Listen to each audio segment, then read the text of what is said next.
She has chosen to have an epidural. Dies a week after giving birth. A Winnipeg family wants to know why a 25-year-old mother died a week after being admitted to hospital to give birth to her third child, and an epidural catheter was left in her bag for 28 hours. Jillian Eaton was treated for meningitis days after giving birth, but 7 days after she was admitted to hospital, she was taken off life support after being declared brain dead. If you have not done so already, please subscribe to our channel and click that notification bell to get inspired by these real-life stories every day. Now, back to the story. "I don't want this to happen to another family. It's terrible what we're going through," said Cynthia Eaton, Jillian's mother. Jillian went into labor on October 30th and went to the HSC Women's Hospital that evening. She'd chosen to have an epidural and had a catheter placed in her bag shortly after 8 a.m. About an hour later, the baby was born. Eaton's mother says the catheter was supposed to come out within a few hours of delivery, but when she went to see her daughter the next day, it was still in.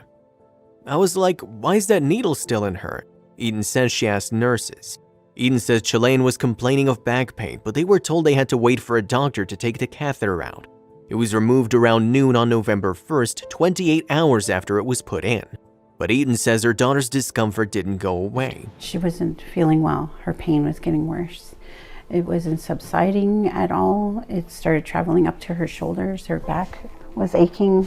Her head was pounding all the time. Eaton says her daughter was moved to a different floor for observation and given medication for the pain. She had a blood test which found an infection, but Eaton says staff told her they wouldn't know what it was for a couple of days.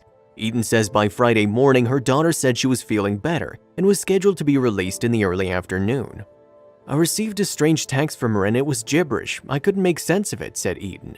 Eaton said before she got to the hospital to pick her daughter up, she had collapsed. "They found her on the floor with a baby and I just knew something really bad is happening," said Eaton. Jillian suffered a seizure and was taken from the Women's Hospital to Health Sciences Center. "We didn't expect to see her on a gurney getting rushed out and she was convulsing and she was having seizures," she said. He said it was like a sledgehammer and it hit her hard. So it's like she didn't have a chance. Eaton says she continued to have seizures into the night. She said that the doctors began treating her daughter for meningitis, but it was too late. "I just watched her suffer all night. It was like a seizure and a seizure and a seizure after one another, and I couldn't do anything for her," she said. Eaton's daughter had to be sedated so she could get an MRI and CT scan. Eaton said they also put a breathing tube in her throat. Eaton said the scans showed that her brain had suffered severe swelling.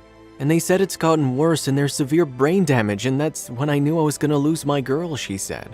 A spokesperson for HSC said they couldn't comment on the specific case because of privacy legislation, but said the situation had been declared a critical incident.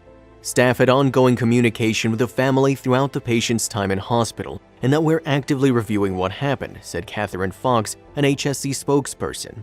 She said once the review is complete, the hospital will meet with the family to let them know what was found and how they plan to proceed. Fox said the hospital will continue to provide support to the family throughout the investigation. "We're deeply saddened about what happened and are committed to learning from and improving how we provide care. We're very sorry for the family's loss and extend our sincere condolences to them and their loved ones during this difficult time." Eaton said another test was done on Sunday, November 5th to confirm she was brain dead, and Eaton was taken off life support the following day, just 1 week after going into labor and being admitted to hospital. "Me and her dad decided to let her go. It was the hardest thing I've ever done," she said. Eaton says she spoke with a medical examiner days later and was told her daughter died of acute meningitis, which likely entered her body through the catheter in her back. "They said from the 2 tests they performed in the autopsy that it's definitely acute meningitis she died of," said Eaton. "They said it's most likely from the epidural." Eaton now plans to raise her daughter's 2 other girls, 8-year-old Ariel and 9-year-old Nevaeh. Jillian's partner will be raising the new baby boy named Damien.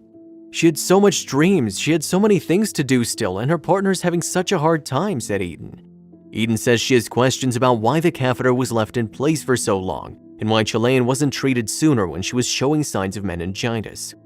"She started displaying confusion, didn't know where she was delirious," said Eaton. Eaton says she plans to get a lawyer but wants to speak with the doctors and hospital staff first. "I don't want to point my finger quite yet," she said. "I just don't want this to happen to anybody else. Maybe they could have caught it earlier. She could have received the medicine more earlier and it could have made a difference. She should have come home, but she didn't. If you liked the video, please give it a thumbs up and consider sharing it with someone who may find it interesting. Thanks for watching, and I'll see you in the next video.